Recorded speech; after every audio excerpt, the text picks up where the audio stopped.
Hello everyone, my name is Madeline. This is for Module 3, Discussion 1, our first discussion board. The first question was, in what ways could you vary your instruction to ensure you are reaching all the various learning styles you may have in a classroom? So when becoming a teacher, you know that every student is going to learn a little differently, and there are many different learning styles that you have to keep in mind in order to accommodate to every student that you teach. Students who learn visually learn better in an environment where they can see examples and the lesson right in front of them. I feel that students who learn visually enjoy observing the lesson, such as looking at pictures or diagrams or maps and bulletin boards, as well as looking at the whiteboard. If I was teaching students who learned with a visual learning style, I would organize my materials in a way that my lessons would be taught using posters, flashcards, the whiteboard, highlighters, colored pencils, and other color coordinated materials.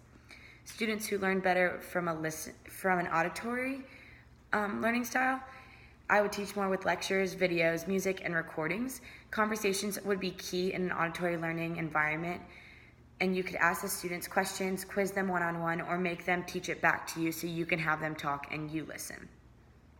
Someone with a kinesthetic learning style has a preference for physical experience, so like touching, feeling, holding, and doing hands-on things. In this situation, I would have them trace words or diagrams. I would use textured paper and experiment with different sizes of pens and pencils or crayons. I would have them write down the information using flashcards. I would also have them get in groups and do roles or plays so they were able to act out what they learned that day. The second question was, what types of considerations must be made when planning to use computers in a classroom? I chose this question because I grew up using a computer in a classroom, and I think that it is important.